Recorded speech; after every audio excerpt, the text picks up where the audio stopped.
sexually oriented content. Listener discretion is advised. Loveline starts now. And it is Loveline. Again, that number is 1-800-LOVE-191. Very exciting evening today. Yeah. Why don't you introduce our guest? Oh, I don't know. A little guy who started off his career in the space rock band Hawkwind many years ago, but you probably know him best for the close to 35 years as the only static member of a band called Motörhead. The image of his silhouette holding that Rickenbacker bass, that alone is enough to put shivers up my spine. I'm of course talking about the man sitting right next to me, musical icon Lemmy. You romantic fool. Man's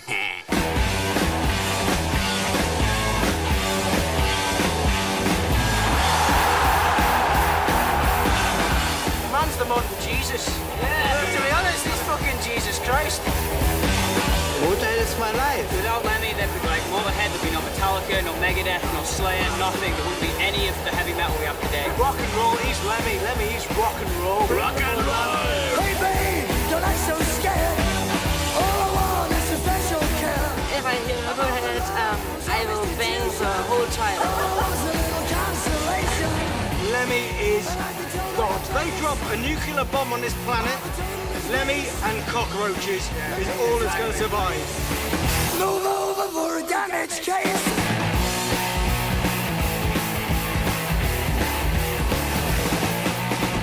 Hey, babe, wait a minute, stop. Hey everybody, it's Loveline. Lemmy from Motörhead in the house. Mike Catherwood paying homage. You know it. Current CD is called Motorizer. Came out last year as the 24th CD for Motörhead. Amazing. Yeah, it makes me all right. 35 years ago when you get the band started, do you think you'd be 25 albums in? You don't think like that. You think 2 years, I mean, you just want to play with a couple of guys, that's all it is. And then it goes on and on. And on. Yeah. Is it true that over 2,000 women you've bedded? No, that was actually the magazine printed that. I said 1,000. Yeah, that's still pretty impressive. Not really. I've never been married, and I've been, I'm 63. Yeah. Work it out, it's not many a year. I like how he thinks. Let's go to calls. Jason's calling from Canada. Lemmy, it's an honor to be talking to you, a true legend. Thank And you. I had two quick questions for you. Basically, I'd like to know what are your musical influences today? And the other question is favorite place to play a gig? Well, I don't really mind wherever we play as long as they go hooray, I think it's cool that you're still rocking today. Keep up the good work. Well, I will, because don't forget I'm not qualified to do anything else. The other question was, what are your musical... Influences, yeah. He anticipates that one. Your influences are the same, when you're my age as when you were 20. The first things you hear that really knock you out stick with you, You're never going to hear any music better than that. So it was Little Richard, the Beatles, Elvis, all that good old stuff, Where were you, Lemmy, when you heard that stuff? Well, the first time I saw the Beatles, they hadn't made a record yet. You saw them? I saw them at the Cavern in Liverpool, yeah. What was that like? It was magic, like they were magic, Did you think, oh my God, this is going to be the greatest rock band of all time, or this? Yeah, is kind of. I great? did, because we used to get these girls would come down. I lived in this holiday resort place in North Wales, and you get these girls from Liverpool who come down, and every year it was this singer called Billy Fury. They were all crazy about him, and then one year it all changed. It was this Beatles thing, So we hitchhiked up to Liverpool and see what they were like, and they were monstrous. They were like perfect, Everybody thinks the Stones were the hard men and the Beatles were the sissies, and it's really opposite. The Beatles were from Liverpool and the Stones were from the London suburbs, going to art school and shit, so it wasn't that way at all. And the Beatles I always thought were the best band in the world, Well, you got the Beatles in my box. I knew you were going to say that. Okay.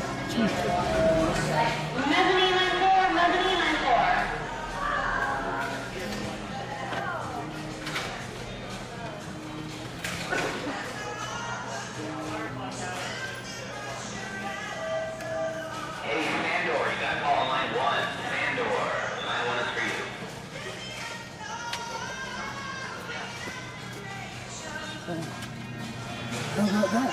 Did you find that? The order gave you hers. You want to go? Yeah, I'll come over right now.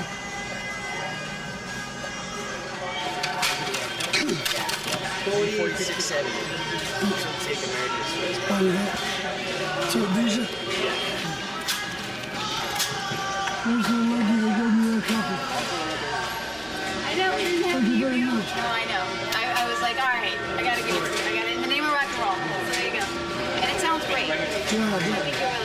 was supposed to sound. Yeah, exactly. The original, the whole The thing. original idea, A couple of them, like, I mean, Sgt. Pepper sounds amazing, so I think you really like it, and I know Thank you're you. so.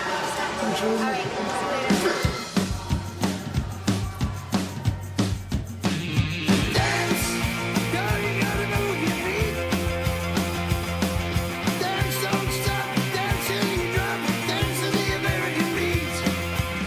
The Sunset Strip has seen a whole lot of different movements and genres and musical versions of the same thing, basically. You know, we had a bunch of different musical movements, and first of all, Motörhead is one of those bands that transcends movements. Like, it doesn't matter what's happening in the community and the rock culture, Motörhead is still hailed as being like king. When he moved to LA, became part of the scene, he was already embraced. It was just basically his throne was waiting for him. Time to speeding. 2 cameras. Hey, Mark. Action. Lem, someone I want you to meet. Hank Moody, the writer. Obviously he's not from LA, but it's really interesting to see like how much of a staple Lemmy has become, especially in Hollywood. He's become a Los Angeles icon, you know? Cut. Ready? I don't know if he does fit in LA. LA's so fucked up, you know, but he doesn't really fit. I think Hollywood has to fit him. Now, all we have to do now is do that another 147 times and we go. A lot of people are LA bashers, you know. It's like, especially people from up north in San Francisco, you know, that kind of thing. Oh, that's LA, La La Land, or whatever they call it. And, you know, it's just a land of, you know, pretentious people and all that kind of thing. There's a real weight to this town. There's a real history to it. I think it's got a lot more balls than a lot of big cities, frankly. Lemmy looks like an LA rocker to me. I mean, he's just got that thing about him. He's got the part that's combination biker, musician, or, you know, guy that works at the car wash. You know, he's got that old school LA look. He doesn't change it, and I don't think it was created, you know. And that's what the good part of LA is. It's the people that don't try to be. I was in bands when I was a little kid, and then I kind of came to California to do that. We got out here, and this cat I knew wanted me to come to an acting class, so I went. And next thing you know, I was in some theater group, but I didn't know anything about it. I realized that I was making a little bit of money doing this acting, you know, and so I stuck with it, and started playing music. Points on that Monsters Ball? Yeah. I made $500,000 on my supply. When the movie came out, and then that's just up front there. And when the movie came out, it was successful. It made about, I don't know, $35 million, and it made for $3 million, right? One day I'm sitting at the house, and my assistant comes in and says, "You just got a check in the mail." I looked at it. It's for a couple of $1 million. Yeah, I went and bought a case of Bud. Yeah. You know? Another case, right? Yeah, right. Yeah, Metallica recorded 4 of our songs, and I got a check for like $100,000. You know, that's pretty good too. I haven't got to the millions yet, but you know, I'm working my way up. That's pretty good. My first favourite was Buddy Holly, and then Little Richard. You know? Oh yeah. No, those guys. Little Richard, such an outrageous voice. Oh, he is, yeah. The best vocal ever in rock and roll. I worked with him one time on a TV show. He was there, and he pulls up in an old Cadillac, and all these guys get out in suits and everything, you know, and he had a whole, yeah, right. And he met my son. My son at the time was only like 3 or 4, you know. And little Richie goes, "Oh, hey, baby." And I told my kid, I go, "Hey, Willie." Excuse me. I said, "Hey, Willie, listen, it's okay to talk to this cat, but don't sit on his lap." Lemmy's like a fucking radioactive cowboy. Hard rock Johnny Cash. A biker. World War II chic. He's Black Bart meets Mad Max. He's Captain Hook. A little bit of cowboy, a little bit of metal, a little bit of rock and roll. He would be the perfect description of like my dream dude for sure. Lemmy's look is something that is probably a little bit cultivated from back in the 50s. And then added to that some of the sort of shit that he picked up along the way, you know, his bikers, punk rock, whatever. Although he's been around for a long time, so it's, you know, maybe he had some of the punk stuff they got from him.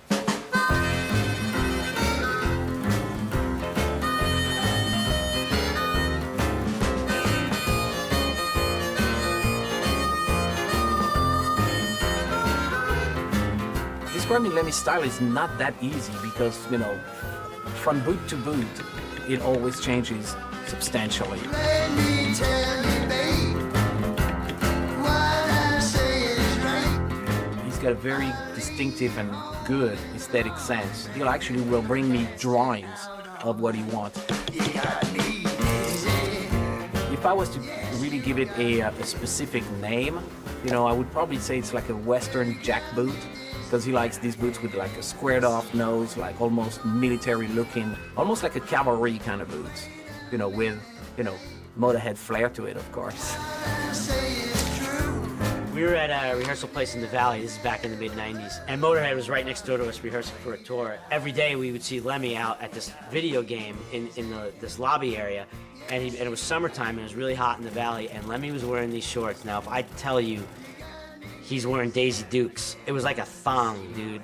You would walk out of our door and the first thing you would see when you walk out of our room was Lemmy bent over this machine. So it's basically Lemmy bending over it with his ass in your face. That's a weird scene. And we're all wearing shorts, but our shorts are, you know, like board shorts. Finally, you know, I got the balls to walk up to him and he's playing the game and I'm like, hey man, hey Scott, how are you? And I'm like, hey, you know, we just all been wondering. He's like, what's that? And I said, what's the deal with the shorts?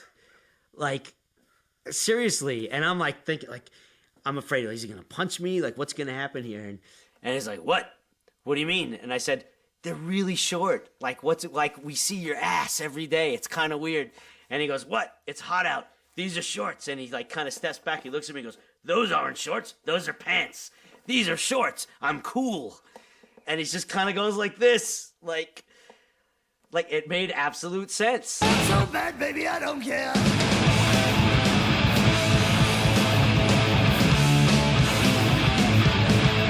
What anyone thinks, what anyone cares, it doesn't matter. He's just Lemmy, you either take him or you fucking don't. And they don't give a flying shit whether you do or not.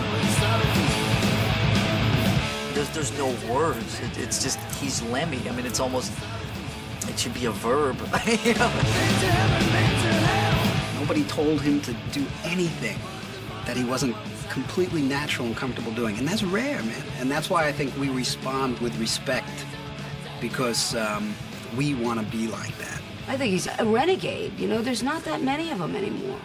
Everybody assimilates, you know, go along to get along, you know, to get what they need to get.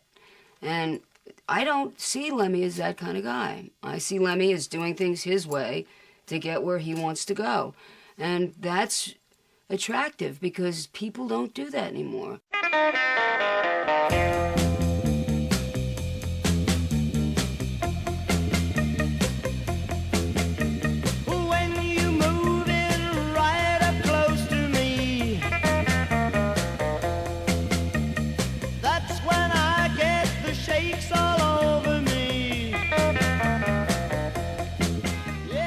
The thing I remember about Lemmy, which is, you know, nothing to do with music, is he was obsessed, and I think he still is, with one-armed bandits. You know, you know? And I can remember Dingwalls, a little club in London, very, very popular by the canal. I think that's probably the first time I ever met him. You walked into Dingwalls, and just inside the door was the one-armed bandit, and without fail, he would be on that. And sometimes all night, you know. I don't know if he ever won, but God, he would play that thing for hours. He loved it. I've never seen anybody love those things so much. They should bring out a Motörhead one-armed bandit, you know. And if you get 3 Lemmys, you win the jackpot, you know. Shaking all over.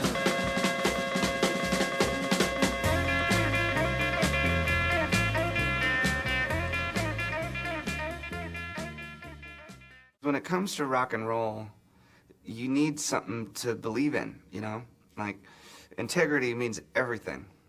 Musically, of course, when you go and you see a band and you know it's coming from the heart, it touches you even more because there's some sort of human connection. If you go up and see some robots just moving around the stage, you might as well go home and play a video game or something. But when someone's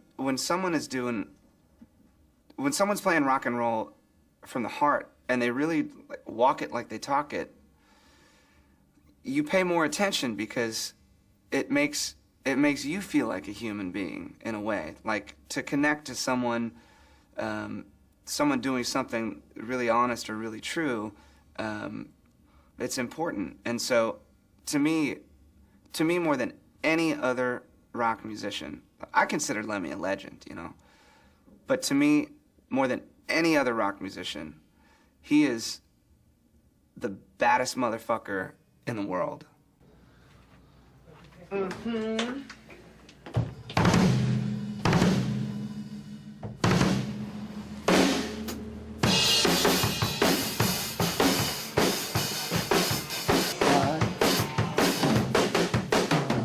You know, it'd be kind of cool if I could get one of those lyric sheets. When it gets to the instrumentals, there's 2 12 bars in a row. Okay. So Dave, let's just check the levels here for a moment with Lemmy, make sure that he can hear himself.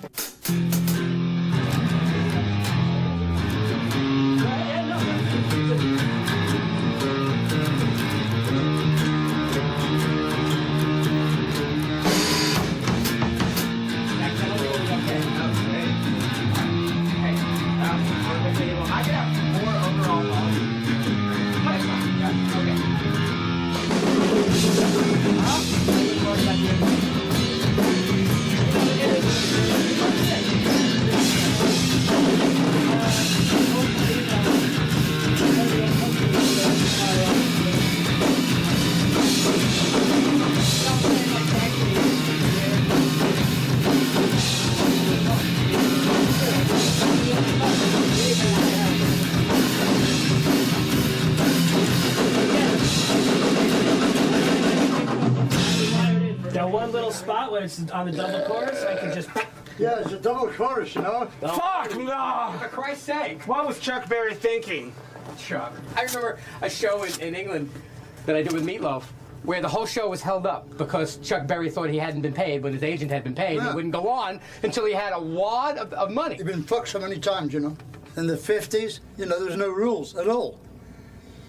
You know, a guy pull a gun and say, I'm not paying you, what are you going to do? Or even in the 60s, and late 60s, Hendrix got burned fucking blind, you know. No.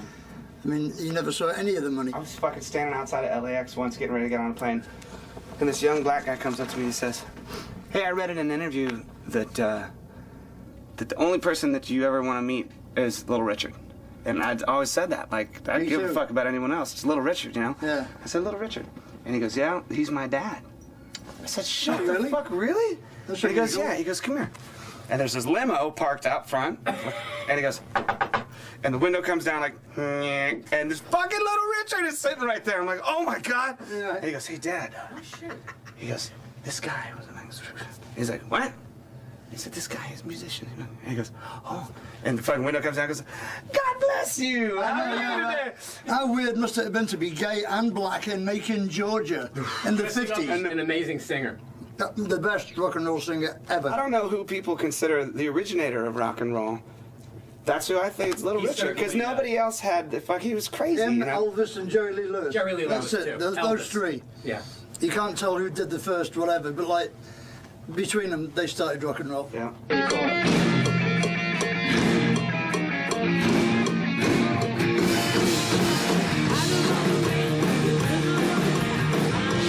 When you meet the originals, you realize, like, oh, they're, you know, of course they're troubadours or renegades. They're fucking freaks. Yeah, they've been renegades all their lives, you know. Yeah. They don't know how to do nothing else but be a renegade. Right. So that's where you got all of the music that was different than anything else, like Little Richard, fucking a gay black dude in Macon, Georgia in the 50s.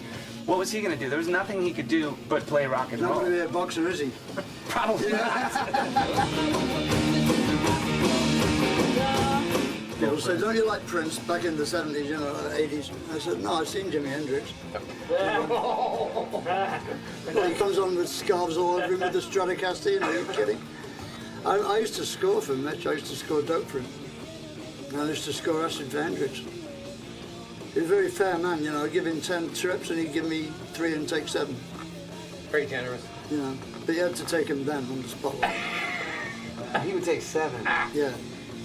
Well, see, the thing is with acid, see, they say it doesn't work 2 days in a row, but we found out if you double the dose, it does. It does.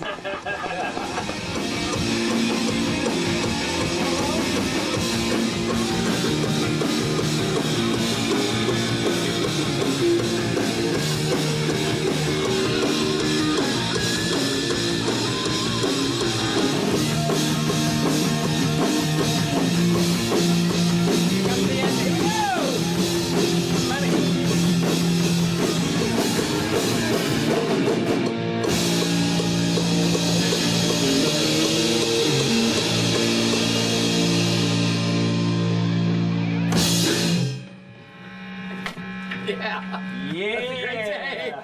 See you, buddy. When are you back? Are you here for good now? Yeah, I'm not going away for a while. I'll call you when I get back. Yeah, I do. Let's go have a drink. I haven't been to the Rainbow in ages. I had this fight going on with the fucking Darkness, this band, right? Oh, that's why I fucking called you, because I was sitting there. We went to the show, and the show was fun, you know. So we went up to the Rainbow, and we're sitting there, and the singer, I'm sitting at a table talking to the singer, and he says, hey, you recorded a song with Lemmy, right? I said, yeah. He said, yeah, we kind of have a little feud going with him right now. I was like, really? Why? And he said, well, he reviewed our record and he said it was fucking shit or whatever. Right, and I said, I'm like, oh, have you ever met him? He said, no. Because I don't think you'd met him before, had you? He said, no. I'm like, oh, dude, he's the fucking greatest guy. I mean, he's really, yeah, well, you know, so I called him a fucking cunt or something in the press. I'm like, oh, you know, honestly, he's a good dude. You'd like him. And I said, yeah, I'm going to go take a piss. And I fucking got my cell phone. I'm like, Lem, what are you doing? Come on up for a drink. So I got that all the Darkness to send down. He sees you coming. It was just like, oh, fuck me, no. And then Lemmy sat down, and at first I'm like, hey, Lem, what's going on? He's like, you know, just I wanted to go down to the Darkness gig, but they banned me from the show. And I said, oh, have you met Justin, the singer? Well, I talked to him for about, what, half an hour that night? Yeah. And he didn't change my opinion one bit.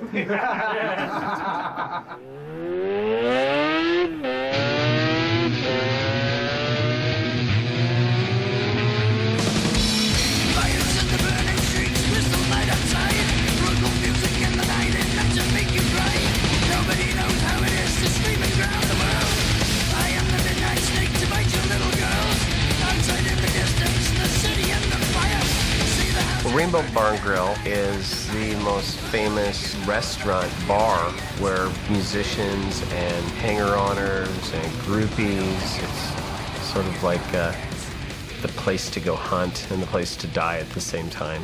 It's a rocker place. If you're a rock and roller, you come to the Rainbow. If you're not, don't come here.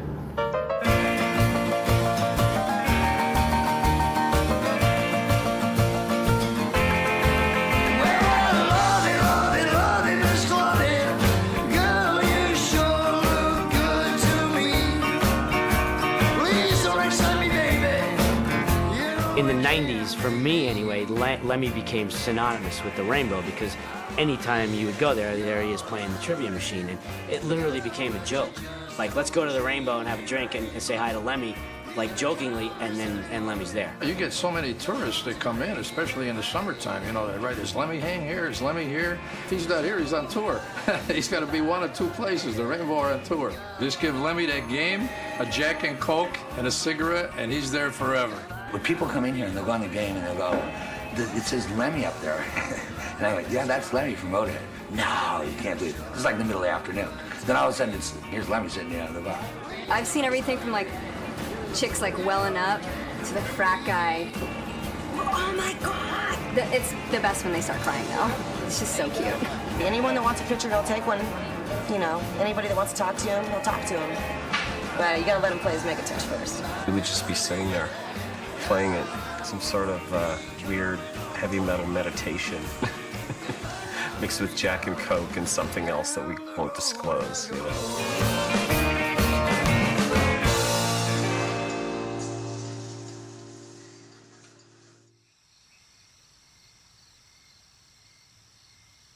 I was a house painter for about 3 weeks,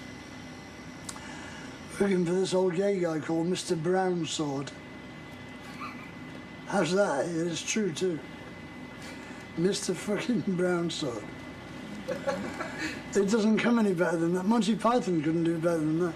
Luckily, he fancied my mate, not me, so I got to paint the upstairs while he was attacking Colin downstairs, you know. It's funny as shit. I worked at the riding stables in the summer. I worked on the fair in the summer when the fair came round. What else did I do? I worked in a factory for a while, but that was fucking terrible. I grew my hair till they fired me. We had the beach and the sea and the horses, you know, so it was great. I had a pretty good childhood, you know, I ain't complaining. Said they fucking ruined it and put the school in there, you know. I'd heard before that Lemmy went to school here, but I'd heard a load of rumours about it first, and then I went and checked on the internet and found out it was true. I heard Lemmy got expelled from this school. For what reason? Apparently he was playing his guitar down the tannoy, but I'm not sure if that's true or not. I don't even know if he wanted to be a rock star or anything. I think it just came naturally, because that's how he seems. He just seems like pure rock. If you like to gamble, I tell you I'm your man. You win some, lose some, it's all the same to me. The ace of spades, the ace of spades, the ace of spades, the ace of spades.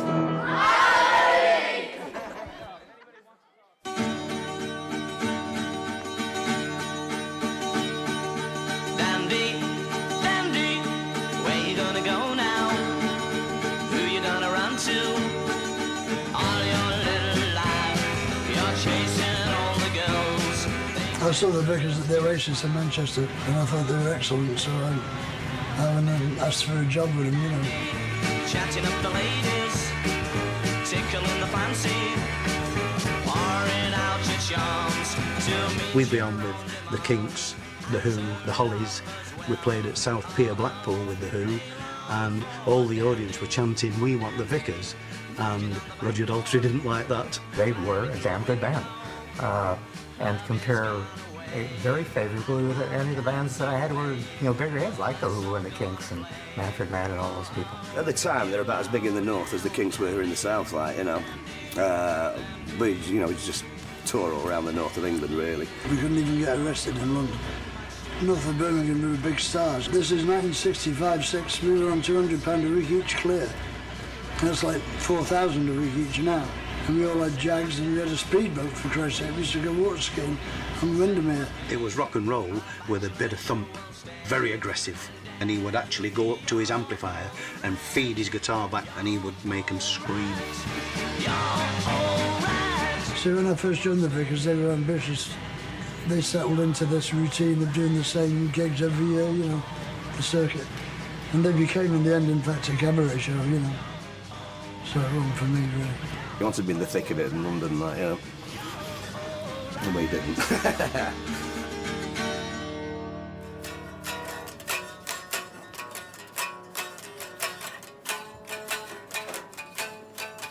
What I really like, about the Lemmy mythology is that he used to be a roadie for Jimi Hendrix, too, which scores a lot of points in my book, man. He would rather play an instrument than carry it. And so that kind of gives you the idea. I think just as a resume piece, defining, what is a rocker, to his core, the kind of guys that if I can't be in the band, I'll carry their equipment. He hung out with musicians and he just did it continually until people let him play. And he's really come up the hard way. Go away, Greg. He said one of the most amazing one-liners I've ever heard in my life to me, and he explained it. He said, "I remember before there was rock and roll." I said, "Wow, that's a wild thing to say." I said, "What do you mean?" And I'm not going to try and imitate his voice. He said, "I remember when there's only Rosemary Clooney records." He goes, "I remember before there was rock and roll. There was just like your mom's records." He said, and I think I'm paraphrasing. He said, I think he said something like, "Then we heard Elvis and we never turned back." He said, "We heard rock and roll," and we said, "That's us." In the 60s, how I got albums, I had to go down, and singles too, I had to go down to the electrical appliance shop, and he would order it for me from whatever company, and this is purely he wasn't licensed to do it or nothing, it's just a friendly basis, And he'd order them for me, and like 3 weeks later they'd come back, Buddy Holly record called Wishing, and a Buddy Holly record called Learning the Game. Eddie Cochran, 2-3 Steps to Heaven, I was to order that, and something else. These kids, without knowing it, when they listen to Motörhead, they're getting Johnny Cash, they're getting Chuck Berry, they're getting Eddie Cochran. It was the same thing with the original punk rock guys. They were very influenced by that music. A lot of times the fans don't know that, but when they're listening to Ace of Spades, they're listening to Eddie Cochran. That's Lem's influence.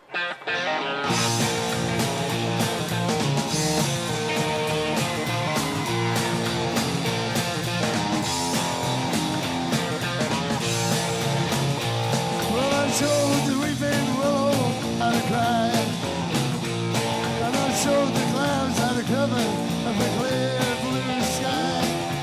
Head is it's like what we did when we were teenagers and why we played music in the first place. We're playing the songs that got us into it, and the music is so real and so unpretentious that people can't help but like it.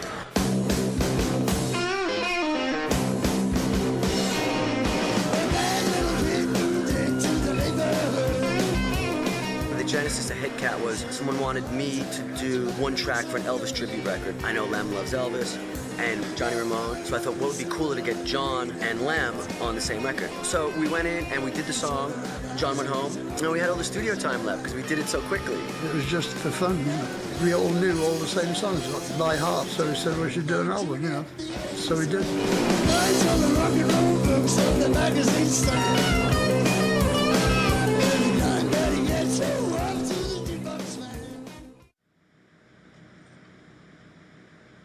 This apartment is like a fucking museum.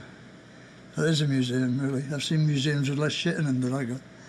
It's one of those things, you know, this was like available and it was near the rainbow, you know, which was the only point of reference in LA I had, you know, because all I've ever done is come stay at the Park Sunset, wherever it was, and come up to the rainbow, you know, which was what we used to do.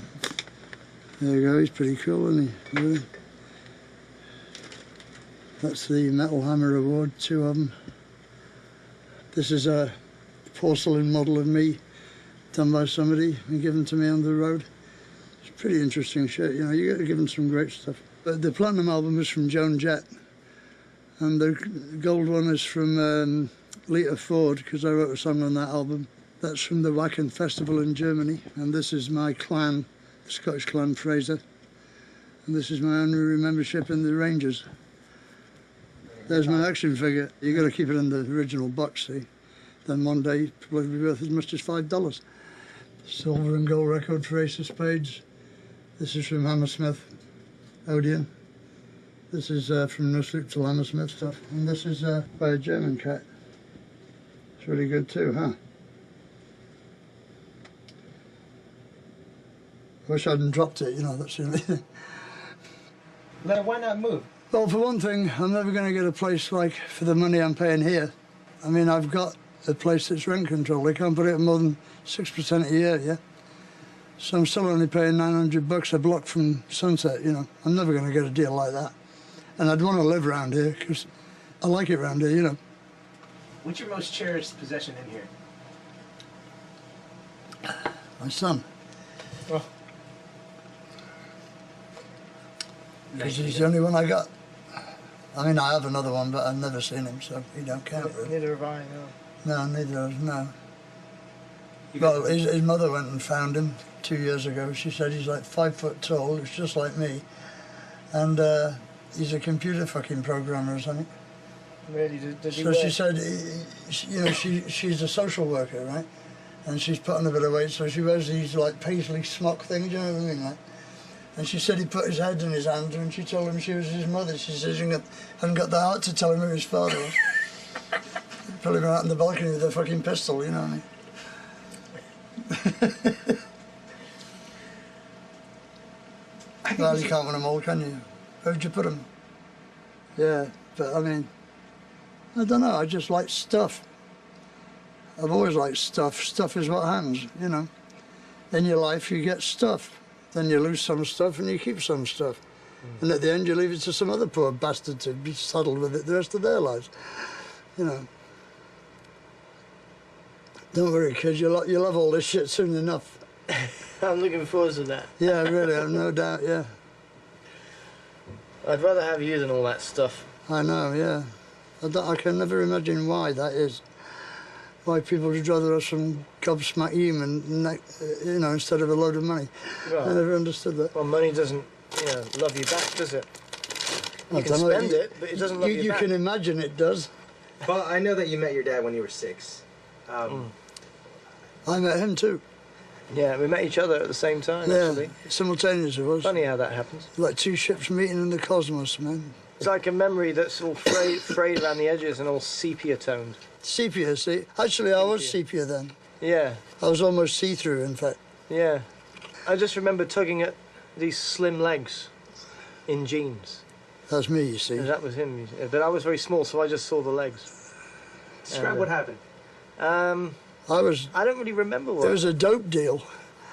I was waiting for some hash to arrive or something, and I was in the kitchen making a piece of toast, and this small blonde child came in and, "You're my dad, I'm your son," and my mum's in the other room. I looked around, there's bloody Tracy sitting there, babbling like an idiot as usual. I don't know how he got there, because, like, she wasn't in no dope deal because she didn't do drugs, right? So why was she there? Well, my mum went How did she get in there? Well, she went looking for you, I know that. Oh. And that's because when I was about 4, I was, you know, in like a kindergarten, right? Right. And there was this other kid that came up to me and he said, I've got a daddy and a mummy. And I was like, well, I've only got a mummy, right? But he said, you must have a daddy because everybody has a daddy and a mummy. So I went home and I said, where's my daddy? Where's my daddy then? You bitch. And I got this look like, oh yeah, we don't talk about him in this house.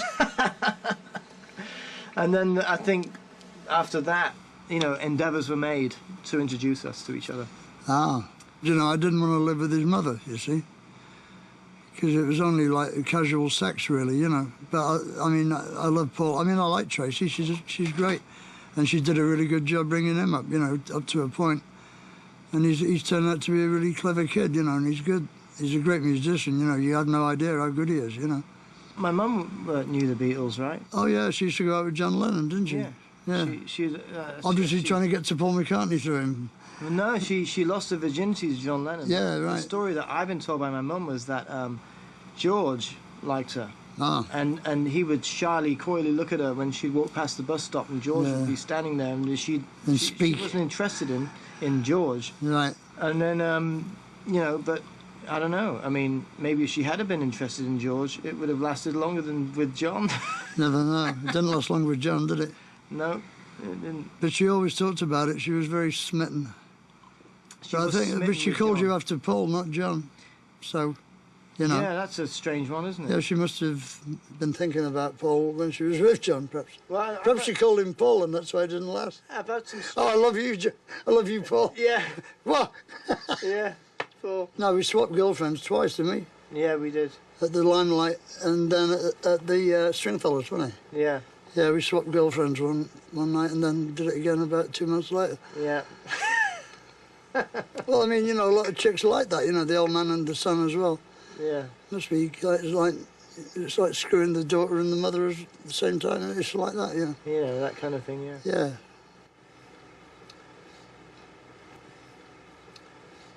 Doesn't it ever feel too cluttered for you? Yeah, all the time. What do you think? What are you doing? Shooting my trash can? Fuck off, man. You better not put that in the Where's the fucking trash can? Huh? Where's the trash can? There. Shooting the table. You're shooting the table. I didn't see that. I was looking at that. At what? I don't know, whatever that is. You could offload some. It's a fucking Domino's bargain list. One of my favourite memories of my dad was when I was 6 years old, and I'd just learned to play like 3 or 4 chords. He came to visit, and as he was leaving, he picked up one of the other guitars and he started just playing by the front door, like, you know, E major, and we just jammed on that one chord for about 20 minutes, and he was just, you know, like looking right into my face, you know, like right into my eyes, and just egging me on, you know, like, this is the rhythm, this is the feel, this is how you do it. Shut up! Probably the 3rd time I'd ever seen him, or something like that, and so that was a major event in my life. The nicest thing he ever said to me was very recently, when he said to you, and you asked him what is the most precious thing in this room, and he said, you know, my son. And I was kind of blown away by that. I wasn't expecting that response. You know, I mean, you know, I wasn't thinking he would say that, but you know, that was like amazing. It was wonderful. Thank you. This is my son, Paul. Hey, not bad for an only child.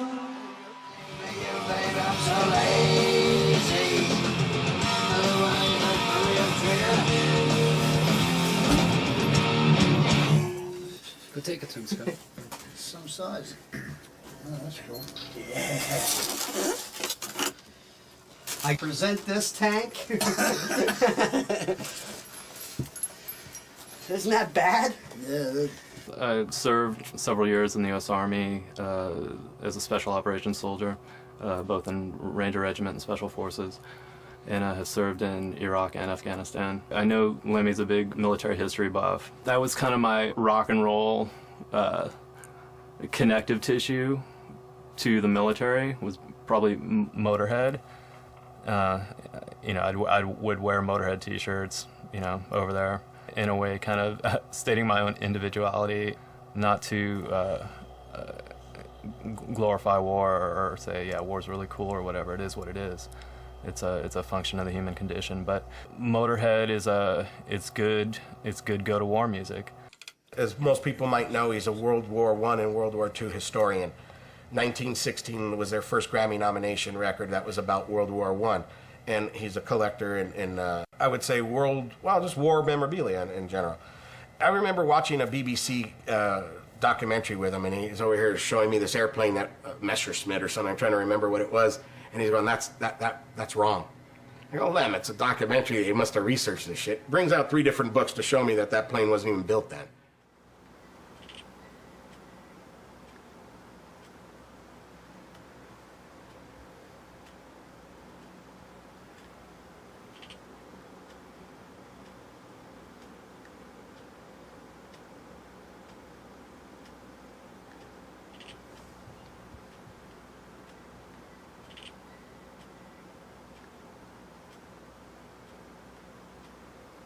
Everybody collects something, right? Drummer in my old band used to collect elephants. There's elephants all over his fucking apartment. I think my collection's more interesting.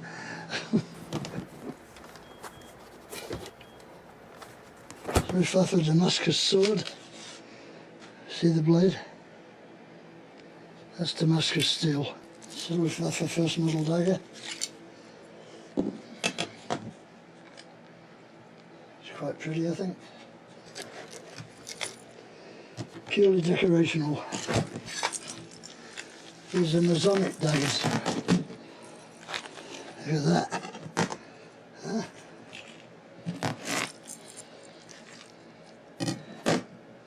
It's a nice piece too.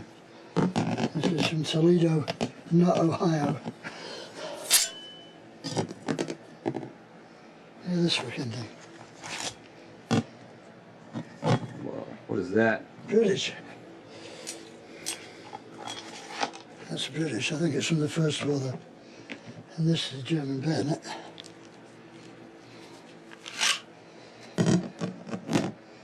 That's scene action. I always liked the workmanship and the designs, you know.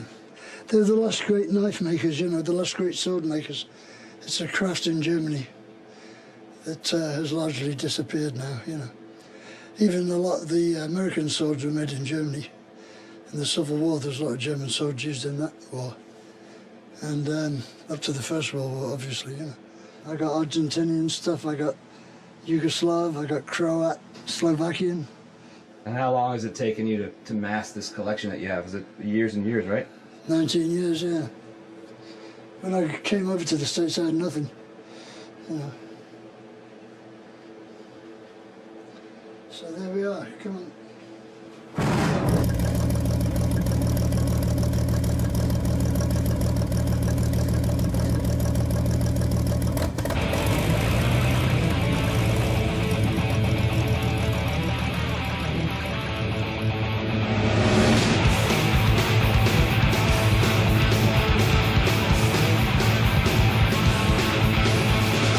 What do I dress up for? Yeah, you look good. Afternoon. See you up How you doing? Good to meet you. I'm good. Scott, nice to meet you. Steve, how you doing? Hey. We put all that. Check it out. MP40s, the G43, K98. That's a 251-9. Chassis of a 222, isn't it? 251. 251. There's the head, sir. What was this chassis? A 38T. 38T, Right. check chassis. No, Yeah. check one. Right. Skoda. Right. So, Did you have to restore it? yeah, it's got the, it's got an original engine in it. There you go.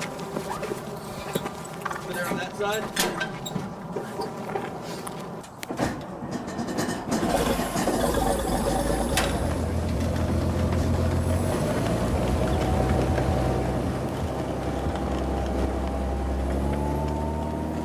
Well, this is actually the smallest tank that the Germans made. It was made actually in Czechoslovakia based on a Skoda design from before the war. And this was called a Hetzer.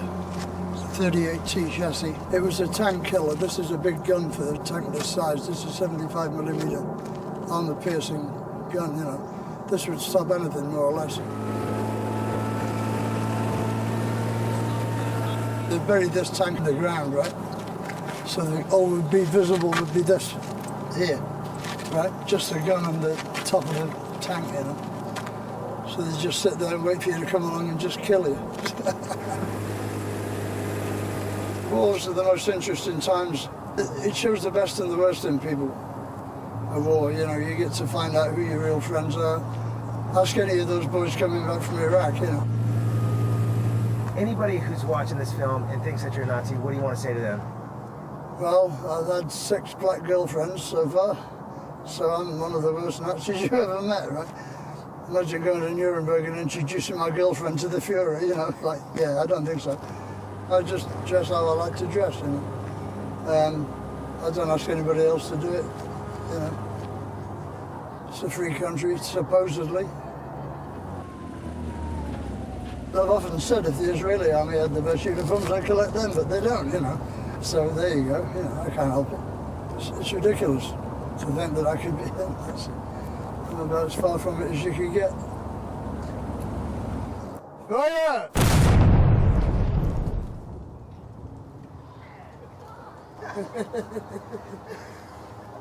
How was that, Lemmy? That was great.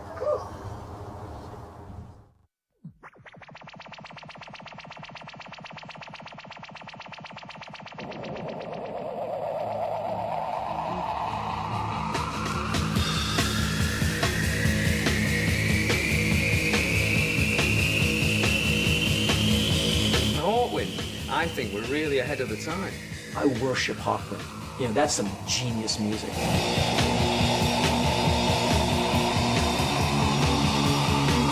They were kind of like a prog rock group that punks were allowed to like.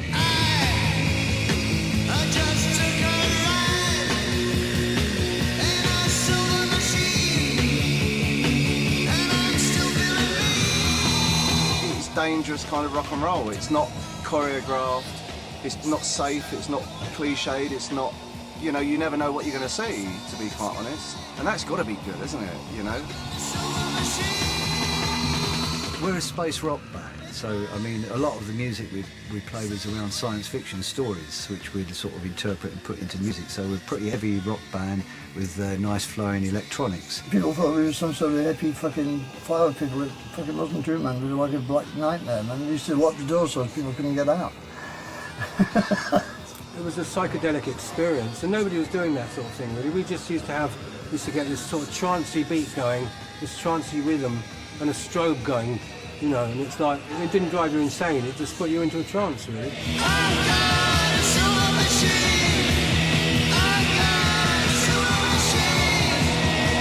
Quite odd as New Order.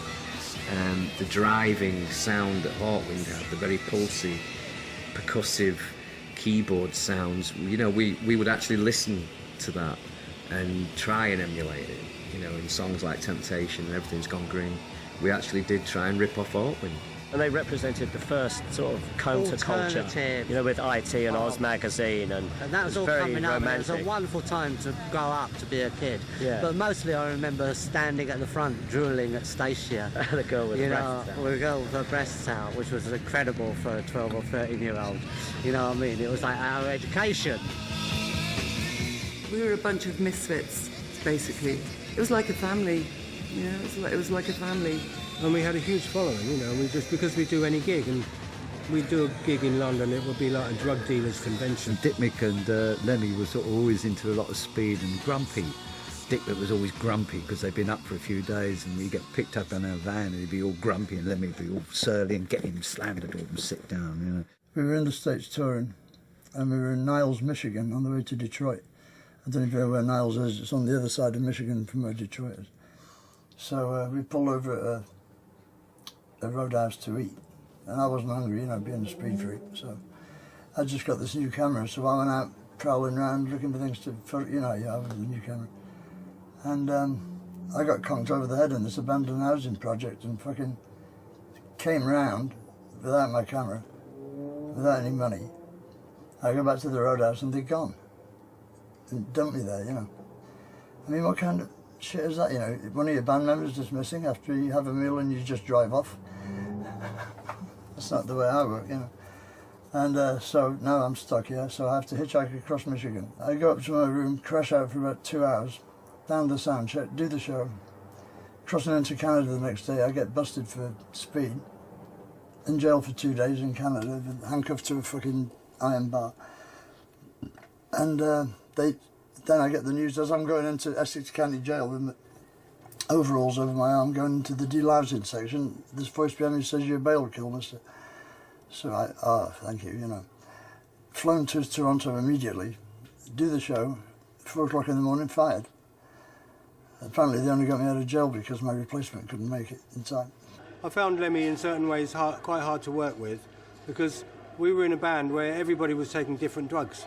So you had this sort of disparity between people of where they were and, you know, what sort of wavelength they were on. You know, I was into sort of psychedelics myself and pot and mushrooms and peyote and all that sort of thing, pretty calm stuff, you know. And I think Lemmy was more into amphetamines. He used to hang the band up because he was never on time to leave in the morning when we had to get up and catch a flight somewhere and we'll all be downstairs waiting to go and, Christ, you know, where is he? You know, I'll have to go upstairs and he'd be still in bed, you know, you'd shake, come on, Lemmy, for Christ's sake. And it did cause a lot of stress within the band. All of us, you know, all of us got pissed off over it. When, you know, just one or two, we did get pissed off over it. And then he got busted at the border sort of thing, which seemingly, when you're on tour with all the stress factors, like the last straw, you know what I mean? And it was decided, the majority, you know, the band said, no, enough's enough, and that was it. When I arrived at the gig, and I said, you know, where the fuck's Lemmy? And they said, this other guy, Paul Rudolph, was taking his place, that they'd sacked Lemmy, and I mean, I was devastated, but I'm the type of person who I keep a lot inside, so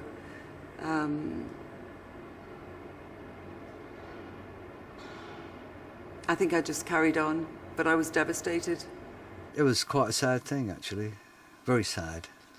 I mean, he was very upset over it, and well, we all were really. It was coming for a long time, because what it was 70s drug snobbery, you know, like they were all just doing organic drugs, man, you know, and I was doing speed and organic drugs, so I didn't like that, you know.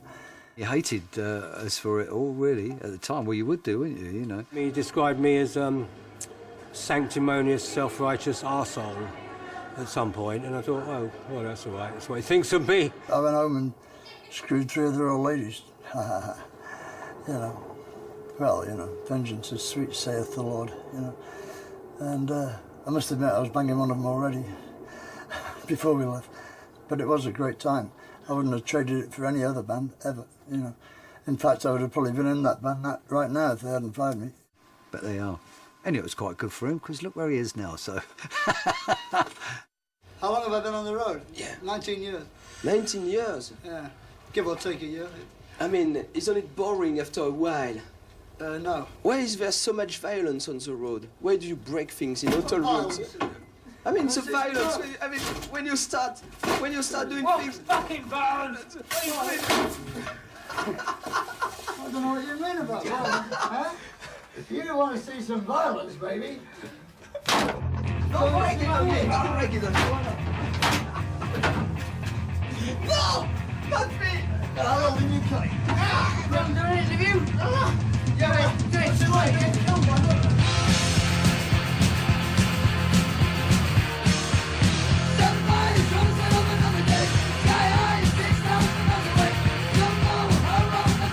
Lemmy was at the beginning of heavy metal, you know, maybe even pre-Black Sabbath. If they'd said to me, who would you say was the original metal band? That's, you know, not, I mean, it was a toss between Lemmy and Black Sabbath. I would say Lemmy and Motörhead. They took elements of what existed as heavy metal, mixed it with punk, and created this frantic, intense, powerful music form that, you know, went on to define heavy metal as we know it. It was just brash, in your face. It was like getting socked by an overhand right. You know, it was like Mike Tyson in his prime. I remember you turned the radio on and it was like really, really rancid disco, bad boy band pop music, you know, the Osmonds, stuff like that. And you go and see a Motörhead show and it's completely different. A silver-tongued devil, a demon witch. I know just what I'm doing.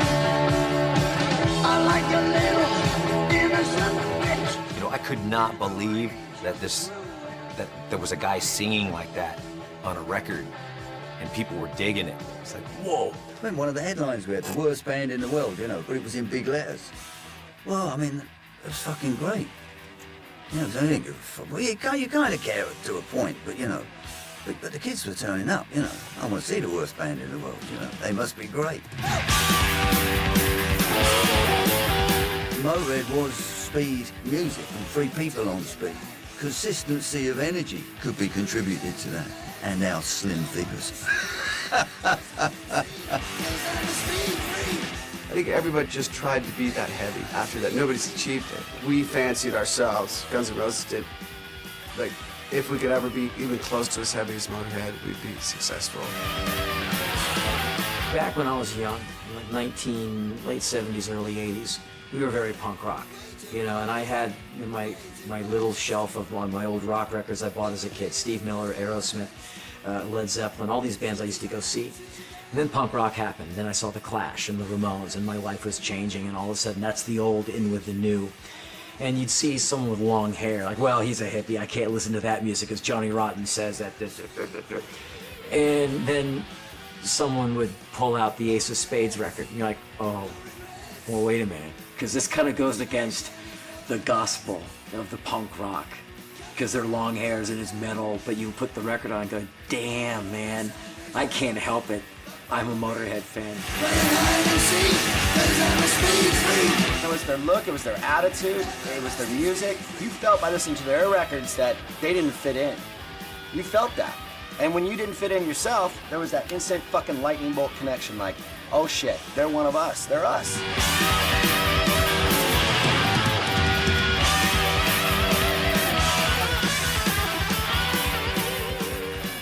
I think, personally, that this tour is the antidote to Simon Cowell and all the evil shit music that he's purveying. And if there's one man on this tour that embodies the spirit of rock and roll more than Lemmy, show him to me. Ladies and gentlemen, the great man himself, Lemmy!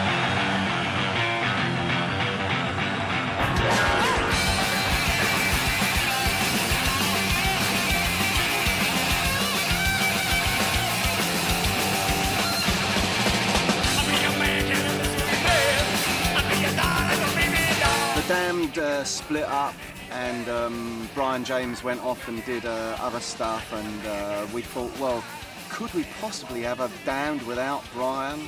We thought, oh, we need someone who can really play bass. So we asked Lemmy, and he instantly said yes, he would do some gigs with us. As a laugh, me and Scabies said, yeah, let's see if he'll play SOS by ABBA.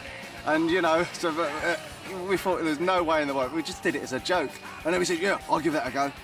And he played it. He played a whole bunch of Damn songs, and we did one of his, one Motörhead song, and we fucking ruined it. Yeah, he wasn't pleased about that. He said, I learned all your fucking shitty songs and you ruined my one. One fucking song on you bunch of cunts. The great man himself. Killed by death. Metropolis. Overkill. I don't believe a word. Some people might be like, killed by death, that's stupid. I'm like, no, you're stupid. Lemmy is an amazing lyricist. Powerful lyricist. Smart, sharp. The first lyrics are just so twisted, just straight in your face. Don't talk to me, I don't believe a word. But that's the way I like it. Baby, I don't want to live forever. I mean, who can say it better? You know, I mean, that is one of the most prolific lines. You win some, you lose some, it's all the same to me. I kind of live by that. Fuck Keith Richards.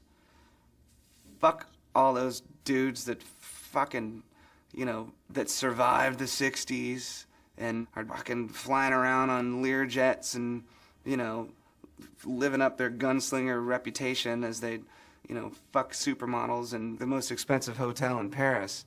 It's like, you know what Lemmy's doing? Lemmy's probably drinking Jack and Cokes and writing another record. 2, 3, 4.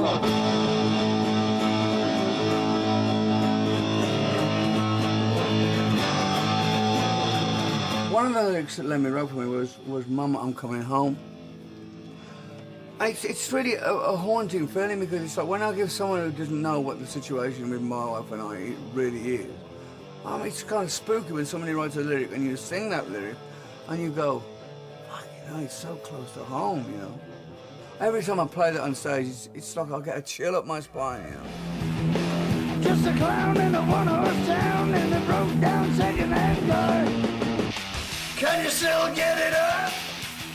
Or are we pushing too hard? I think if you ever had a beautiful girl, you had to use your MasterCard. Nah. Let's go again. Can you still get it up? Or are we pushing too hard? If you want to get your hands on a beautiful girl, you gotta use a MasterCard. Let's listen to what we have, okay? Yeah.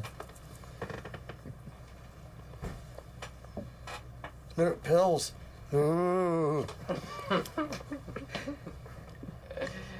What kind of pills are they? Vitamins? No. No. Diabetes. And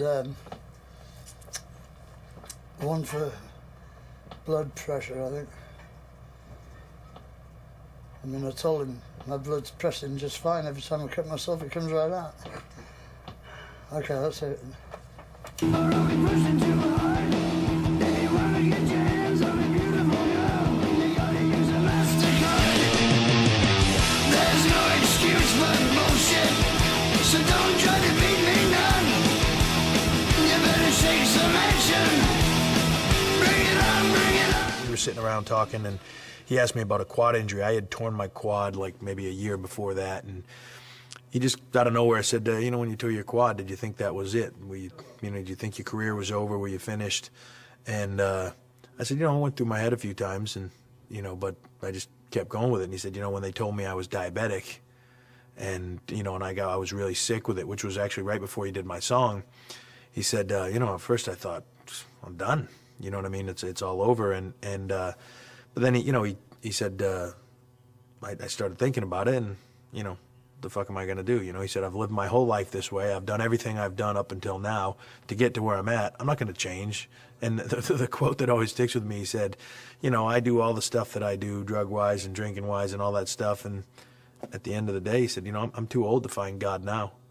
I told you, man.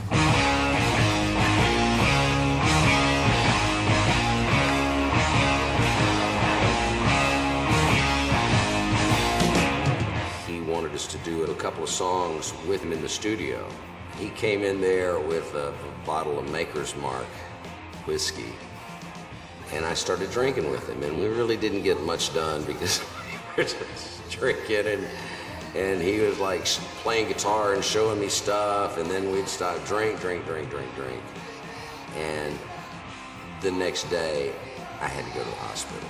Lemmy gave me alcohol poisoning, basically. There's the Marlboro Reds, there's the Jack Daniels, there's the speed, there's the strippers, and there's the gambling. That's what he liked. I remember me sitting down with Zach, and he's showing us like Beatle footage and stuff, and he says, do you want a Jack Daniels? And me and Zach, oh, far out, so I remember this. He takes out a fifth of Jack Daniels and cracks the seal, and then hands it to me, and then so I take a swig off it and hand it to Zach, and Zach takes a swig of it, and then he goes to hand it back to Lemmy, and Lemmy is opening another fifth for me and opening another fifth for him. Like, it was like having a beer with the guy. He wanted us to drink the whole fifth, just like, we're drinking a beer. We're like, holy shit, no. First time I ever met the guy, says hello, and proceeds to offer me crystal meth. This is a fucking hardcore dude.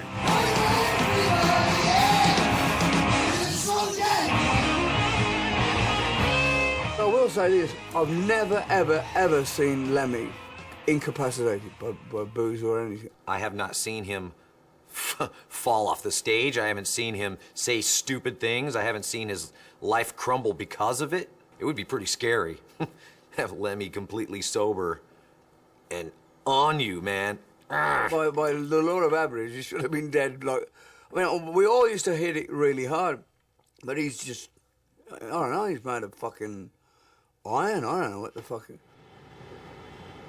No, I don't really want to advertise all that. I don't want kids to take any drugs because of me. I don't really want them to stay off drugs because of me either, but I don't want to advertise a lifestyle that killed a lot of my friends. Okay. Here's another question for Lemmy. Jose. Lemmy? Yeah. What do you credit to your longevity? You drink, you smoke, you party a lot, and I want to know what you credit to it. Not dying. That's the secret. That's the secret of survival, not dying. I don't know, I was lucky, right? Because a lot of my friends didn't make it, Yeah. And I did. I never did heroin, see. That was the one. I never saw anybody die on anything else. When I was about 17 years old, he said to me, "Son, promise me that when you grow up, don't do coke. Please, just don't do coke." And I was like, okay, And he says, "Just do speed, it's much better for you."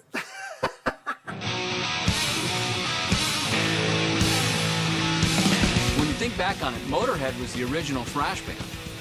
About everything about it. They played fast, it was gnarly, it was a little loose, it had some punk rock, it had metal, it had all the elements that we then later perfected and refined, and then we became part of, the big four of thrash metal. You could definitely say without Motörhead, there's no Metallica, there's no Anthrax, there's no Megadeth, probably no Slayer. There could have been those bands, would have been like Anthrax Light or something.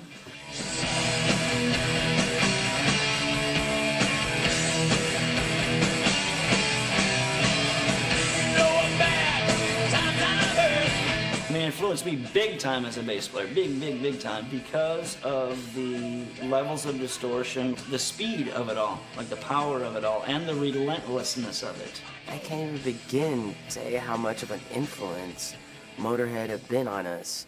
I mean, and it's like, on a bunch of different levels. I'll give you a list of things that were lifted from Lemmy. Musical level. Singing style, lyric phrasing, the simplicity, the rhyming scheme of it all. Attitude. Trying to be as cool as Lemmy. Motivation, perseverance, the look. I mean, his facial hair in the early days for me was certainly all about that. I mean, the bullet belt, come on. Lemmy, to me, is not just an inspiration, but I think he's kind of like the okay sign, It's okay to go this far. It's okay to do this. And it's like he's kicked the door open for a lot of bands that were feeling like they wanted more. Only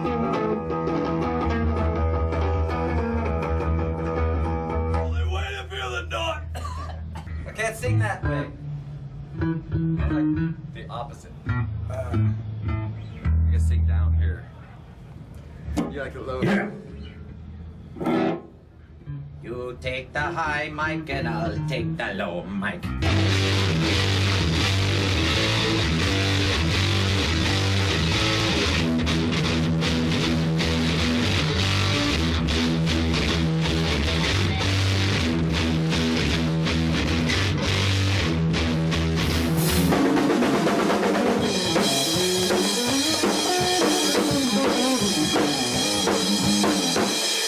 What's up, motherfucker? Hello, sir. Great to see you, brother. Good to see you too. Hey, man, what's happening? Raj? Hey, Lemmy, how you doing, bro? What's happening, man? Good. What do you want to do? You want to do? I'll do the first one, you do the second one? Yeah. Do the third one together or something? Sure. Or a line each or what? You do the high harmony? No, not anymore, no. Grab your balls and you No, that's the theory, yeah. What ending do you have for Damage Case? How do you end stop Damage and Case? I stop and then you're the last. Figure that out when we get there. How? Don't be under any illusion that we know what we're doing. Let's see what happens. Yeah. Let's have fun with it. It's a 3 count. It goes 1, 2, 3.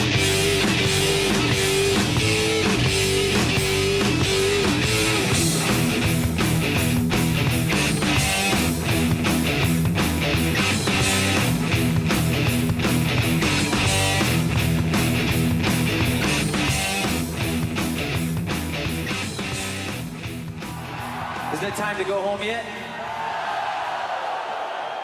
I didn't think so. You can see there's an extra amp up on stage here. We have the distinct pleasure of inviting on stage with us, one of our all-time idols, and I know the reason that Lars is so into music, right? He followed him around, pestered him forever. I think he even threw up on him, something like that. Lars is the biggest Motörhead fan on the planet, all right? And here is the godfather of heavy metal from Motörhead, the one and only Lemmy Kilmister!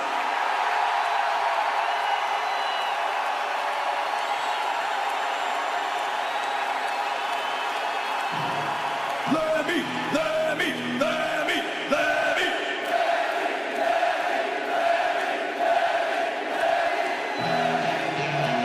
All right.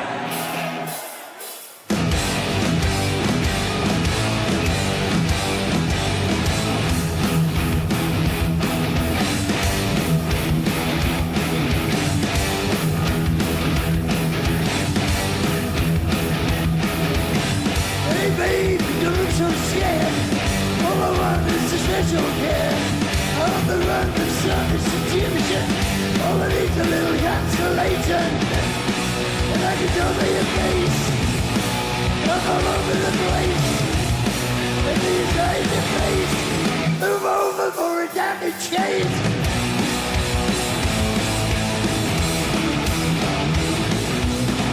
Hey babe, don't act so scared. All I want is a special care. No, don't victimize you. All I want to do is tantalize you. And I can tell by your face, I'm all over the place. I'm a total disgrace.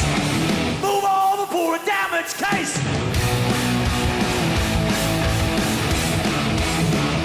Move over.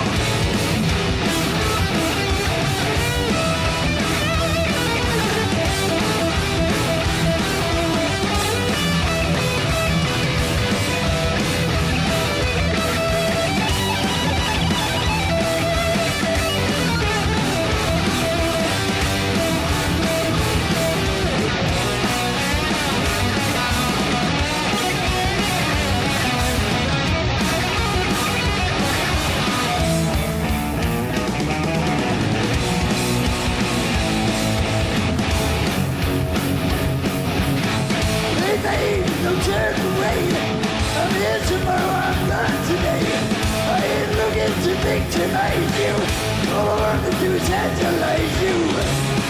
And I can tell by your face, I'm all over the place. I'm all over the place. move over for a damage case.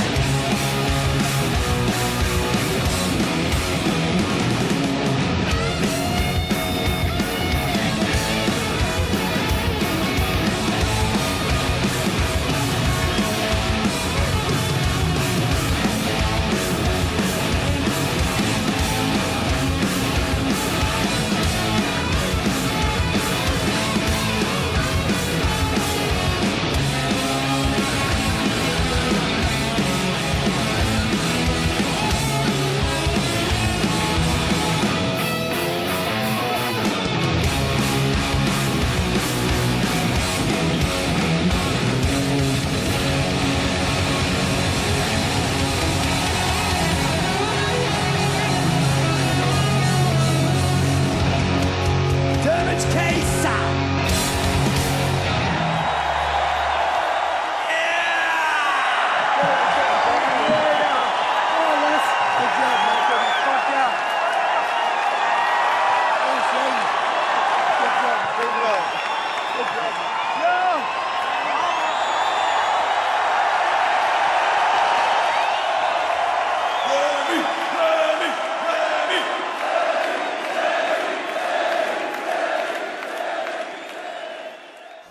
Oh, Stacy, you dropped your pom-pom in the water. I'll get it for you. I'll come with you. Me too. But wait a minute. We don't want to get our sweaters all wet. Better take them off. No. Splash fight!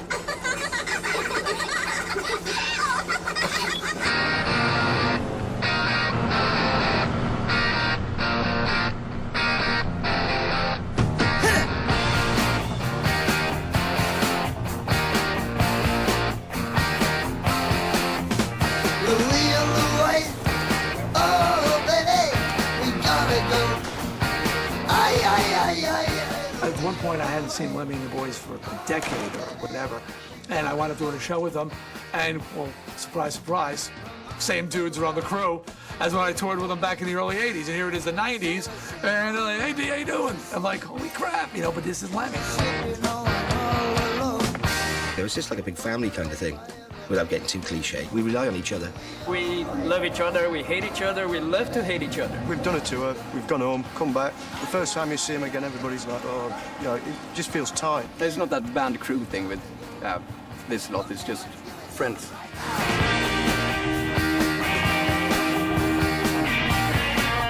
It's just fucking great. What other job in the world can you get paid for traveling around the world, meeting great fucking amazing people and seeing Motörhead every night?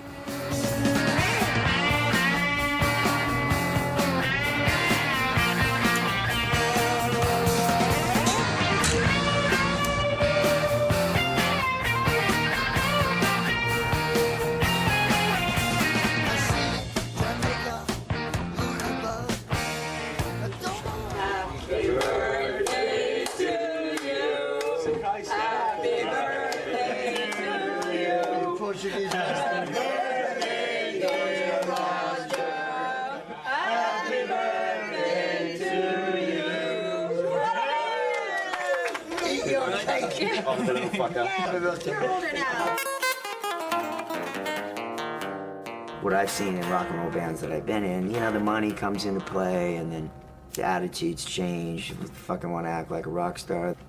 Motörhead doesn't do that. Motörhead isn't in that. You know, Motörhead's in it for the music. Motörhead's in it for the fans. Well, we come up from together, Brown's head in the tracks.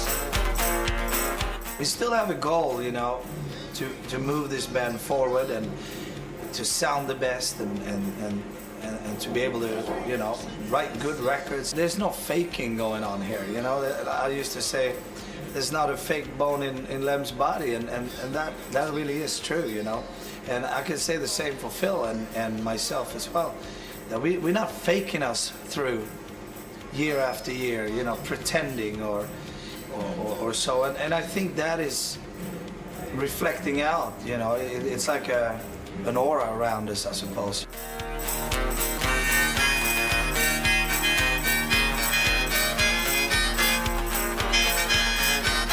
We've had quite a few people tell us that our music got them through particularly low times in their lives, you know. It does something to us when we play, you know.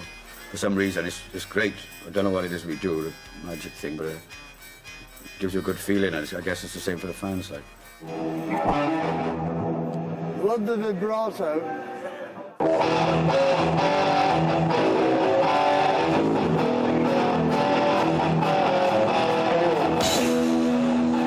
I asked him for his autograph when I was 12 years old, folks. 12 years old, he came to my hometown when he was with Hawkwind, and he was the only one that came out to sign autographs. If somebody said that night, and I've been in a band with this guy for a quarter of a century, like big rock band, I would have said, oh, come on. It's a good story to tell because it's quite inspiring, you know, anything can happen.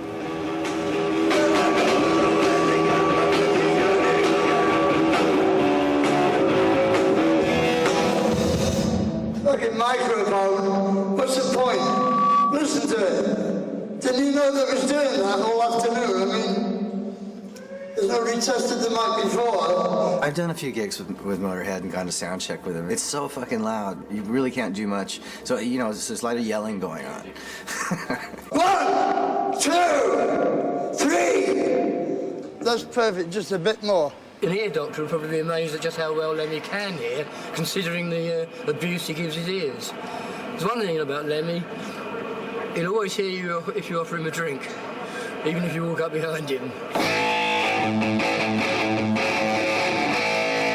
We're the loudest band in the world, in the Guinness Book of Records. You know, that's what people want. They want it loud. They want it loud, they want it fast, they want it Lemmy. Is it loud enough? Are you louder? Are you sure about it? This is your Inferno. Skull Killers.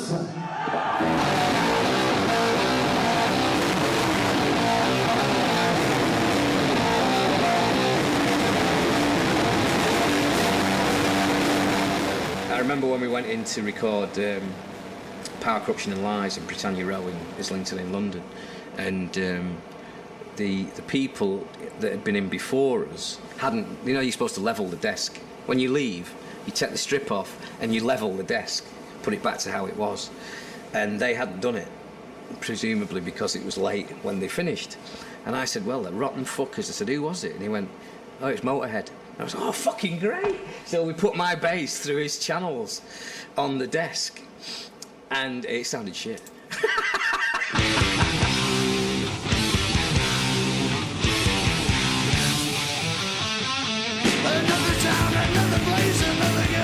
When I think of Motörhead, I don't think subtlety. It makes me think of a door blown open.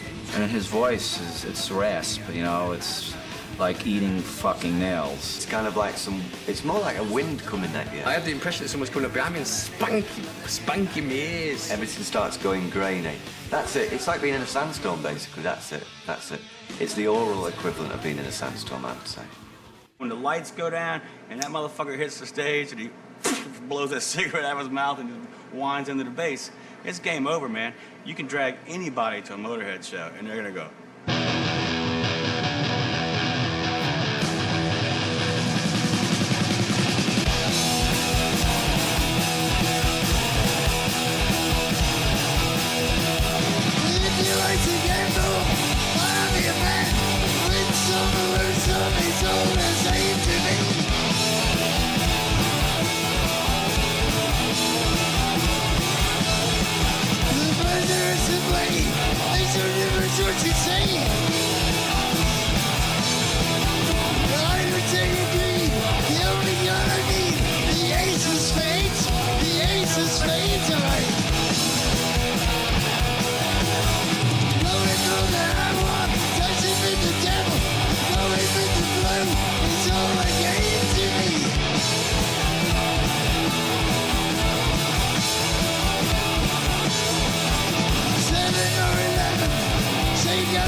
Thank you kindly.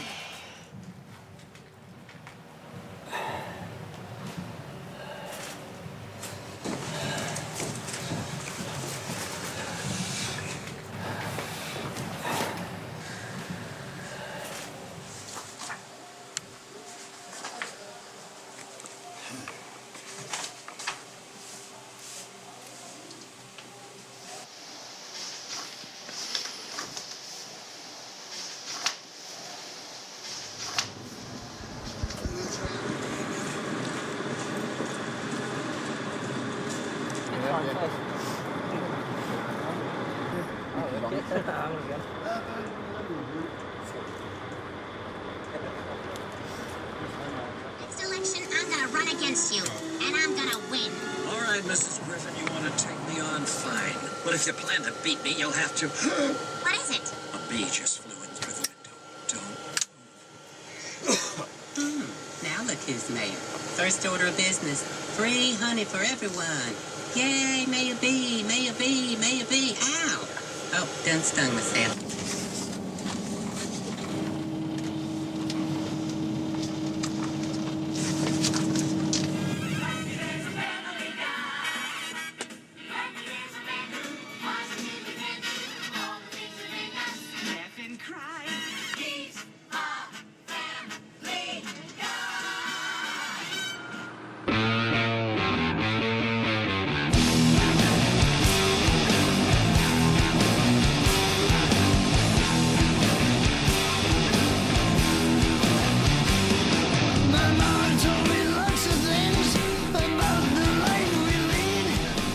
Everything about Lemmy's playing sets him apart from other bass players, and for that matter, any other musicians, now that I think about it. I think the biggest thing is the Rickenbacker and the Marshalls.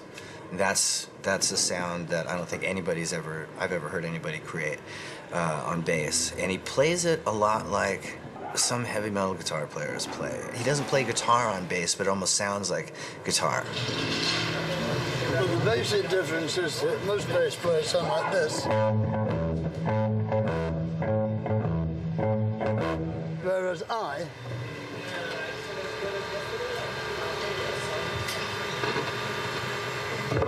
sound quite different.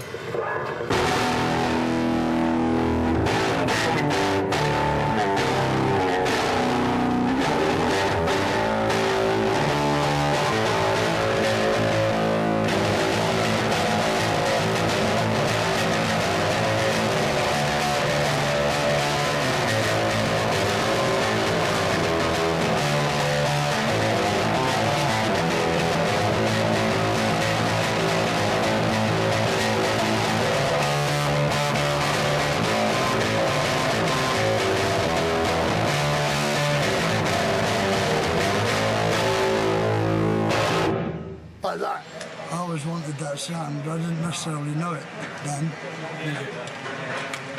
It evolves, you know. What would you say, Tim? Sorry?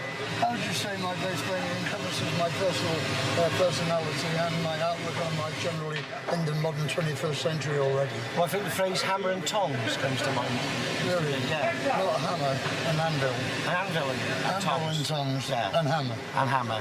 And stuff like that. Yeah, very hard. Actually, he's never heard us, like when we both at the same time when we both about different things. Like, but you're talking about actually, you know, bases, he talks of one thing one minute, not the other.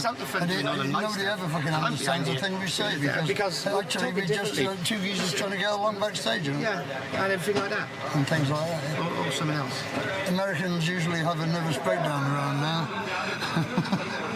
How do you know the CIA weren't involved in the Kennedy assassination? He's dead, isn't he? How do you sell a death guy a frog? Do you want to buy a frog? How do you make a dead baby float? 2 scoops of ice cream, 2 scoops of dead baby. How would you describe the life you've lived in the last 30 years in the rock circus? Controlled madness.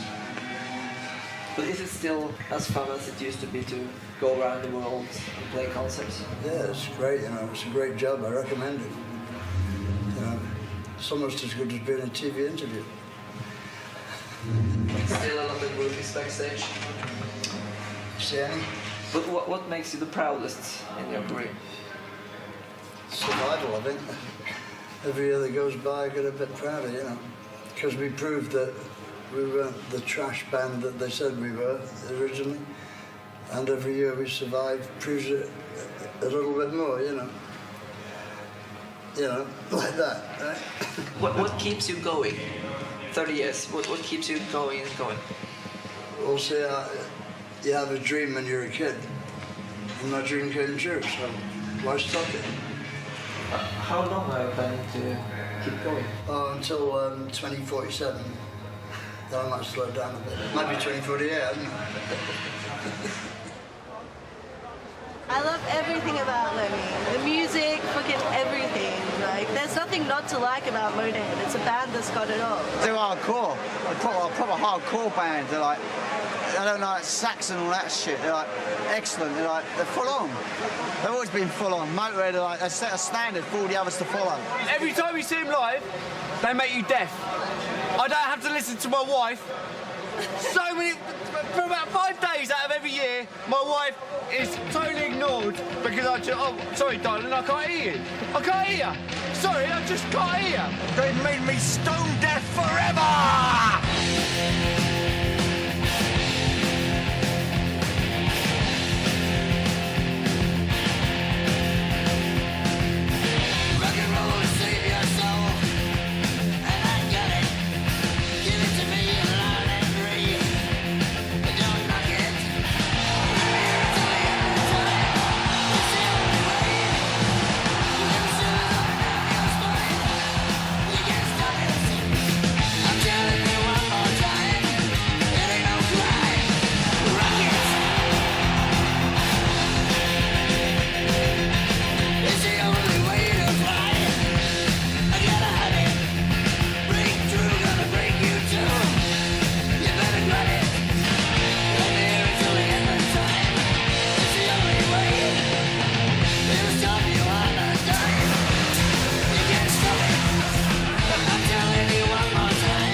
That's all right.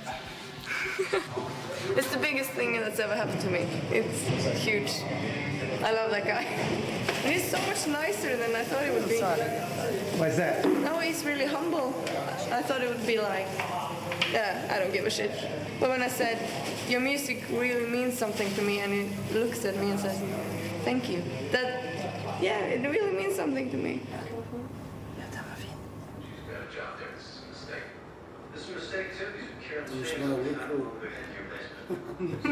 You look at him, he's probably very intimidating, but this is one of the nicest guys you could ever meet. I mean, there's so many people that hit him for stuff, and you know, you just look at him, and most of the people in his position would not pay attention to half of these things, and this is a guy who go out of his way to help anybody. You just see it in his heart. When I was married before, right, and we were all on the road together, my husband was a huge, at the time, my husband Matthew, comes from Indiana, like just redneck kid, idolized Lemmy, like huge Motörhead fan.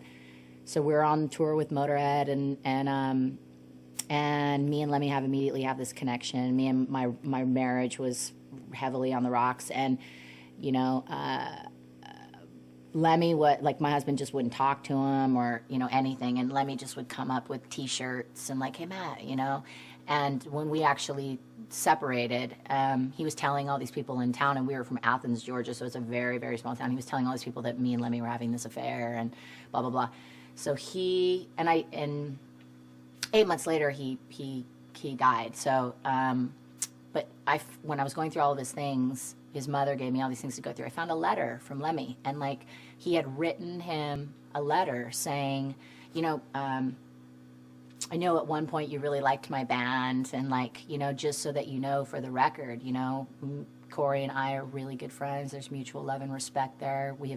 She did nothing but talk about how much she loved you, and you know that I would never cross that line. I'm not that type of man, and you know, and it was just so cute because when you read the letter, and it was like, I know at one time you liked me and my band, and it's Lemmy and fucking Motörhead. It's like so bizarre, but he wrote this really beautiful letter to him, and you know, with the you know, with the red candle wax with the stamp on it, you know, on the back, and sent it to him, you know, like that type of shit, man. You know, it's like he's a very, very honorable, generous, good man. He's very much a complex, emotional person, but there is a kind of a distance in that he's purposefully put in between there. Do you know what I mean? And I think a lot of that is because, well, from what he tells me, is from his youth, and how he's always had to look out for himself, and he's realised that 90% of the time the only person he can depend on is himself. Can you tell me about the people who've been most important in your life? Well, my mother, obviously, because she brought me up on her own, you know, and my granny for filling in during the day. I mean, they were really important, and they really dictated my outlook on things, you know, because being brought up by two women is different from having the big, heavy husband guy in the house, you know. So I never got the, like, let's go out and kill some small furry animals, son, you know, like, I never had that shit going on, you know. I just never missed a father because I never had one, you know, so I didn't care. He was just a miserable little dickhead with glasses, and all he ever did for me was walk out on me. I think I understand women a lot better than some guys do. Because women want the same things as guys do, they just don't want them for as long. Guys want the quick fuck in the alley all their lives, you know, whereas girls get tired of that pretty quick. You know, they want security, and security means you have to give up everything that might be a risk to their security, you know, which is why I'm not married. My dad once went out with a woman that he really fell in love with when he was very young. I mean, he must have been about 17. And this girl died of a heroin overdose. And, you know, my dad is anti-heroin. I mean, he will not have anything to do with someone who's on smack. But this girl, and I think it's because of this girl, you know, because he really loved this girl. And he found her in the bathtub, you know. He found her dead in the tub. And I think that he, as I can recall, he sat in an armchair for like 3 days. You know, he hasn't been able to really feel the same way about any other woman since that woman. And that might be a part of why he is the way he is. I don't miss her anymore, you know, it's been a long time, 73. That's a long enough time. I can't even, you know, some of the time you can't even picture her face, but I can picture Susie, you know, she was all right. But, you know, she died young and left a beautiful corpse, you know, and like when they do that, it's easier to think that they were the one. She probably wasn't, you know, because she was a mouthy little bitch, you know, as well, you know, but she was great, you know, at the same time. I mean, for a woman to be really interesting, she's got to be something of a bitch, surely, you know. If somebody's going yes all the time, yeah, that's no fucking good, is it? You want somebody to give you a run for your money, don't you? No relationship can survive a guy or a girl being in a rock band unless the other partner is also in a rock band. And even then it's difficult. Because you're away 7 months of the year, you know. Nobody's going to stand for that. Either they want to go with you, which doesn't work, or they sit at home and have affairs, or if they sit at home and take care of the kids, they build enough resentment because they think you're having a whale of a time on the road, you know. It can't work. It's one of those things, you have to make up your mind between rock and roll or your beloved one, and since sex only lasts for, what, half an hour at the very top, rock and roll set lasts for an hour and a half, you know, so I think we got that one sorted out. Do you ever stop filming? Huh?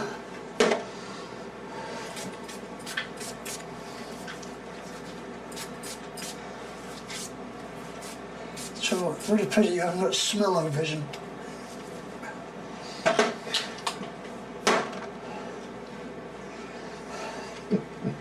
Yeah.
I just can imagine the party, the party everybody's going to celebrate his life someday is just going to be like a head of state. I think he'll be sorely missed throughout the world when he goes. But then I think the way it'll be, and I think the way he'd want it as well, there's not going to be many tears shed, but many, what fucking great times we had. Do you know what I mean? It's going to be one of those. It's going to be a sad day, but also a day where everybody's going to get together and talk about the great fucking times that they had with that man and his music. I don't know how old he is, and I don't care. He could be 100 years old. The fact that he's up there still doing it is absolute inspiration for us. We got nothing to complain about and everything to look forward to.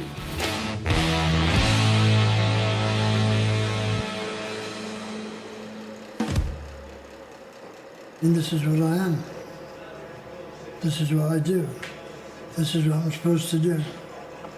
Right here.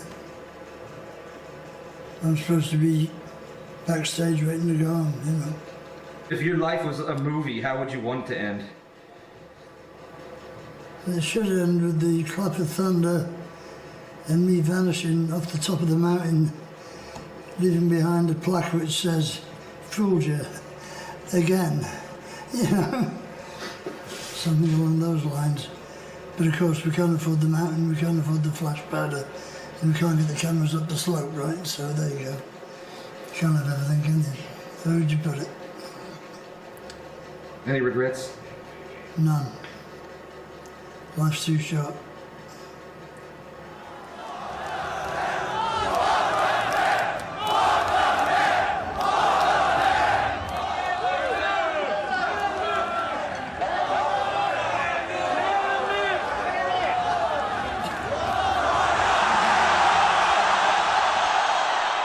To say that you're one of the best fucking crowds we ever played for. Thank you. Don't forget us. We are Motörhead, and we play rock and roll.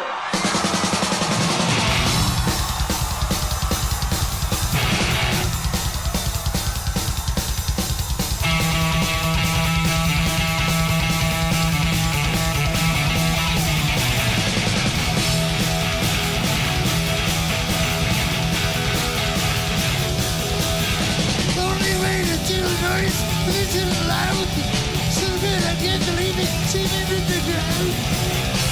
Don't sweat it, give it back to you. Don't sweat it, give it back to you. Over here, over here, over here. Search.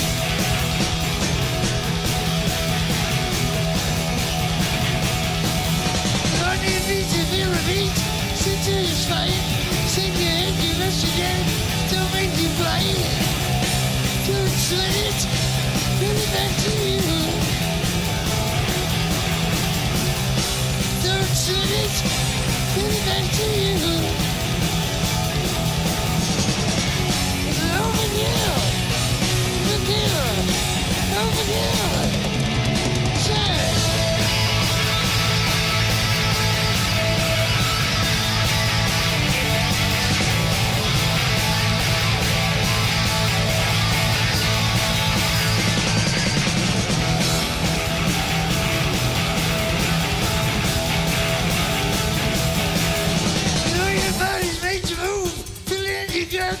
Rock and rolling, but the name don't make you fuck. Don't sweat it, give it back to you. Don't sweat it, give it back to you.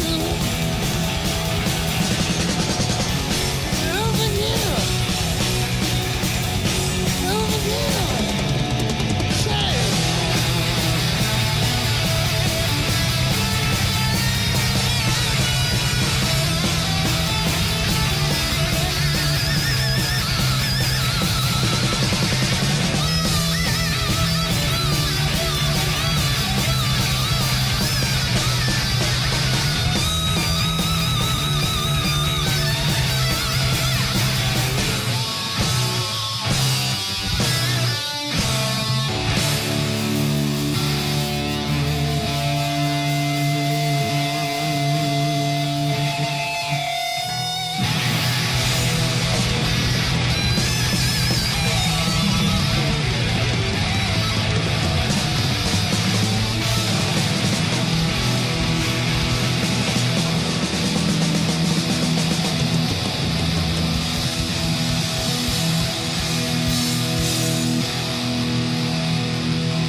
All for one, and all for another fucking year. That was a good one this year. Right. Nice one. That was too good. Right. Fuck off back to your dressing room.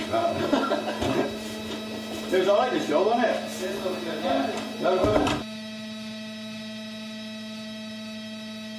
Yeah, Friday. Bugger off, Craig. Yeah, give it a rest. Not in the elevator, give it a break. Give it a rest. Hey! Alright, go on. Oh, fuck off with the cameras, boys. Ah, there they are. Did I warn you down, Russ? What's the matter with you, pal? You want a mouthful of broken teeth or what? Cheers, guys. Cheers, man. Good to see you again.